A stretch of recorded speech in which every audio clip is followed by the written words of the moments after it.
उत्तर प्रदेश में I love Mohammad और I love Mahadev के पोस्टर्स को लेकर एक नया विवाद खड़ा हो गया है। कानपुर से शुरू हुआ ये मामला अब वाराणसी तक पहुंच गया है, जहां संतों ने आई लव महादेव के पोस्टर लगाकर आई लव मोहम्मद के पोस्टर्स का जवाब दिया है।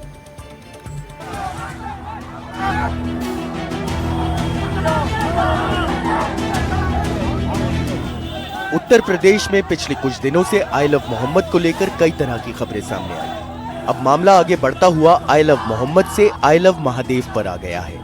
शहर दर शहर लहराए जा रहे हैं आई लव मोहम्मद के पोस्टर्स के बीच अब वाराणसी के मंदिरों और सार्वजनिक स्थलों पर आई लव महादेव के पोस्टर लगाए गए। दरअसल यूपी के वाराणसी में कुछ संतों ने आई लव महादेव के पोस्टर लेकर आई लव मोहम्मद मामले में अपना जवाब देने की कोशिश की। वाराणसी के जगत गुरु शंकराचार्य नरेंद्रनंद की अगुवाई में संतों ने मठों, मंदिरों में और हाथों में महादेव के पोस्टर्स लहराए। संतों ने सार्वजनिक स्थलों पर भी ये पोस्टर लगाकर कहा कि संत समाज सनातन सेना के जरिए कट्टरपंथियों को जवाब देगा। वहीं उत्तर प्रदेश सरकार में मंत्री अनिल राजभर ने भी इसका समर्थन किया। क्रिया की प्रतिक्रिया तो होगी, तो बिल्कुल सरकार एकदम से सभी लोगों से कहना चाहती है कि हम ऐसा कोई काम न करें जिससे किसी की भावना आहत हो। यूपी के झांसी से भी एक मामला सामने आया है। डांडिया नाइट में स्टेज पर लगे डिस्प्ले में आई लव महादेव लिखा गया। डांडिया के दौरान बार बार डिस्प्ले पर आई लव महादेव दिखाया गया और इसके लगते ही डांडिया खेल रहे लोग जय श्री राम पर जमकर झूमते नजर आए। यही नहीं, इसी कार्यक्रम में एक गैर हिंदू युवक को पकड़ भी लिया गया। युवक ने बताया वह म्यूजिक सिस्टम ऑपरेटर है और इसी काम से आया था। पुलिस अब उसे बुलाने वाले को खोज रही है। तो उन्होंने ये बताया कि वो बॉटल रखने आए थे या कुछ रखने आए थे, हमें नहीं पता है, बट हमारे उसमें दोबारा वो आए एंड उन्होंने दोबारा जांच करी और उनको कोई नहीं मिला, क्योंकि हम लोगों का खुद की तरफ से बिल्कुल निषेध था। हम किसी भी गैर हिंदू का परिचय कर ही नहीं रहे। यूपी के कानपुर में बाराफात के त्योहार से ये पूरा विवाद शुरू हुआ। कानपुर में बिना अनुमति के निकले इस जुलूस में लोगों ने सड़क किनारे एक टेंट लगाकर उस पर आई लव मोहम्मद का पोस्टर लगा दिया। इस टेंट को लेकर दूसरे पक्षों ने पुलिस से आपत्ति दर्ज कराई तो पुलिस ने जुलूस में नई प्रथा शुरू न करने को कहते हुए टेंट हटा दिया। अब टेंट हटा तो पोस्टर भी हट गया।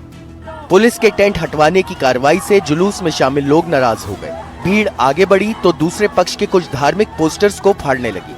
अचानक बिगड़ते हालात को देखते हुए पुलिस ने लोगों को हटाया और एक एफआईआर दर्ज कर दी। इसमें 9 नामजद और 15 अज्ञात के खिलाफ मुकदमा दर्ज किया गया। ये पोस्टर विवाद शुरू कहां से हुआ? 4 सितंबर को जुलूस के दौरान आई लव मोहम्मद का पोस्टर लगाया गया। 5 सितंबर को हिंदू संगठन के लोगों ने विरोध जताया, कहा ये नई परंपरा है, बंद होनी चाहिए। दोनों पक्षों का आमना सामना हुआ और पोस्टर और बैनर फाड़ दिए गए। 10 सितंबर को 25 लोगों के खिलाफ एफआईआर दर्ज करी गई। 19 सितंबर को एफआईआर वापस लेने की मांग करते हुए एक जुलूस निकाला गया। 24 सितंबर को आई लव मोहम्मद के जवाब में आई लव महादेव के पोस्टर लगाए गए। दूसरी तरफ अब यह मामला मुंबई तक पहुंच गया। मालवाणी इलाके की लगभग सभी मस्जिदों के मौलवी और मौलाना पुलिस स्टेशन पहुंचे, जहां उन्होंने अधिकारियों से मुलाकात कर अपनी चिंता जाहिर की। में मोहम्मद सल्लल्लाहु अलैहि वसल्लम हमारे आका हैं। सारी दुनिया के मालिक व मुख्तार हम उनको जानते हैं। दूसरी बात यह है कि जो कानपुर में प्रोटेस्ट हुआ, ये मुसलमानों को जो कैद कर दिया गया है, मुसलमानों को जो पकड़ा गया है, ये अपने नबी से मोहब्बत करना है हम लोगों को। चाहे जहाँ पकड़ेंगे, लेकिन हम अपने नबी से मोहब्बत करेंगे, तो ये मोहब्बत की बुनियाद पर उनको पकड़ा गया है। दूसरी बात यह है कि आप अपने धर्म को फॉलो करें, हम अपने धर्म को फॉलो करते हैं। जो हमारे धर्म के लोगों को जो पकड़ा गया है, किस वजह से पकड़ा गया है? आई लव मोहम्मद ही तो बोला जा रहा है, नबी से मोहब्बत करने का ये बताया जा रहा है। अगर कहीं पोस्टर लगाया जाए तो कोई नई चीज़ तो है नहीं है। जिन लोगों ने विवाद फैलाया उनके खिलाफ कार्रवाई की। आई लव मोहम्मद लिखना, पोस्टर लगाना है जिससे हम मोहब्बत करते हैं उसके बारे में लिखना, ये कोई विवादित बयान तो है नहीं। तो जब उन्होंने इस तरह से एफआईआर की, पुलिस ने एफआईआर लेकर के उनको गिरफ्तार किया, वो जब बार बार ये ट्रेंड करने लगा आई लव मोहम्मद, तो उन्होंने अपने बयान को बदल दिया कि इन्होंने दूसरे रूट से जुलूस निकाला, इसके लिए जो है हमने इन पर कार्रवाई की है। पोस्टर को लेकर जब 4 सितंबर को ये विवाद हुआ तो उसके बाद माहौल सामान्य हो रहा था, लेकिन राजनीतिक बयानबाजी ने माहौल को गर्म कर दिया। नतीजा ये हुआ कि कानपुर से निकला विवाद यूपी के कई शहरों में फैल गया। इसके बाद इसका असर राजस्थान, मध्य प्रदेश, उत्तराखंड, महाराष्ट्र समेत कुछ और राज्यों में दिखाई दिया। कुछ शहरों में तो इस मुद्दे पर प्रदर्शन के दौरान हिंसा भी हुई। वहीं वाराणसी में संतों ने आई लव महादेव के पोस्टर लहराए। आई लव मोहम्मद देश के सैकड़ों जगहों पर जुलूस निकालकर एक तरह से समाज में भय उत्पन्न करना चाहता है, सरकारों को डराना चाहता है, अपनी शक्ति प्रदर्शन करना चाहता है। तो ये 100 करोड़ सनातनी हैं जो किसी भी स्थिति में झुकने वाले नहीं हैं, जिसमें 70 करोड़ बिल्कुल सशक्त हैं, देशभक्त हैं, देश की एकता अखंडता के लिए मर मिटने के लिए तैयार हैं। जिसमें हमारे 5 करोड़ साधु संत हैं, 7 अखाड़े के फौज है और खड़ दर्शन के ऐसे 10 करोड़ साधु संत हैं देश की एकता अखंडता चमन के लिए। मोहम्मद के पोस्टर को लेकर जारी विवाद और राजनीतिक बयानबाजी के बीच वाराणसी में 25 सितंबर को संतों ने पोस्टर का जवाब पोस्टर से दिया और आई लव महादेव के पोस्टर लेकर मंदिरों, मठों और सार्वजनिक जगहों पर लगा दिए। देखना होगा पोस्टर बनाम पोस्टर की ये लड़ाई अब थम जाएगी या इसे और ज्यादा तूल पकड़ाने की कवायद बढ़ती ही जाएगी। Bureau report, NDTV India. और आइए आगे बढ़ते हैं। केंद्र शासित प्रदेश लद्दाख को पूर्ण राज्य का दर्जा देने की मांग को लेकर लेह में बुधवार को हिंसक प्रदर्शन हुआ। प्रदर्शन के दौरान छात्रों ने पुलिस पर पत्थरबाजी की, आगजनी की। लद्दाख में हिंसा के बाद वहां हालात तनावपूर्ण बने हुए हैं। इस हिंसा में अब तक 4 लोगों की मौत हो चुकी है। सीआरपीएफ की 4 कंपनियां और भेजी गई हैं।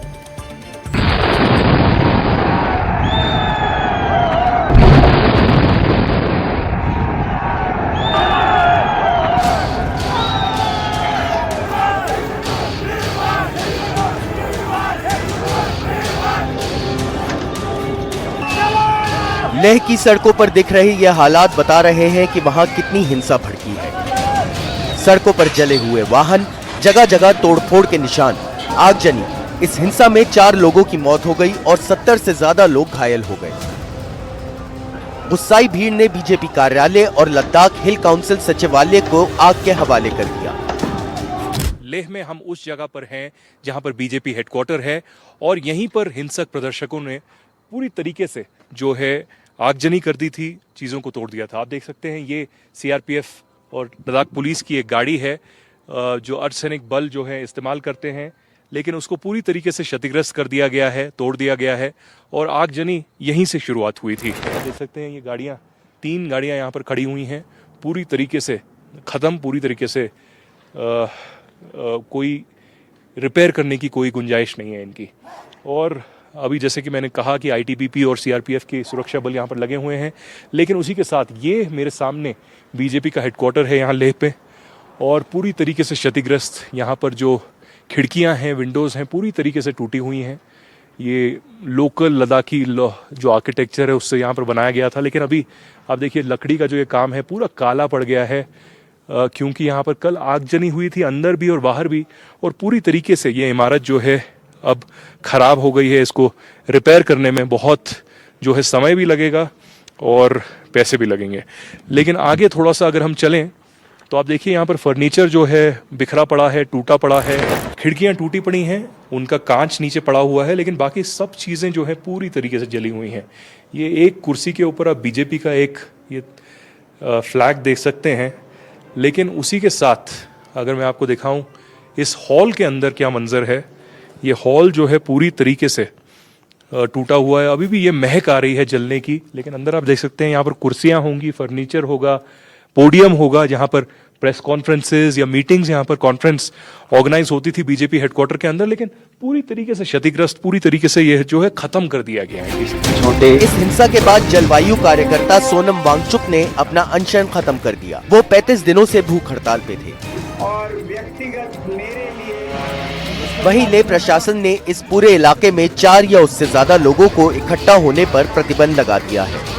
ये जो गाड़ी है इसका पिछला हिस्सा जो पूरा शीशा है पूरी तरीके से चकनाचूर हो गया है, पूरी तरीके से टूट गया है। आप देख सकते हैं कि ये जो जहां मैं खड़ा हूं अभी, ये एक नेशनल हाईवे है और लद्दाख को पूरे भारतवर्ष से जोड़ता है।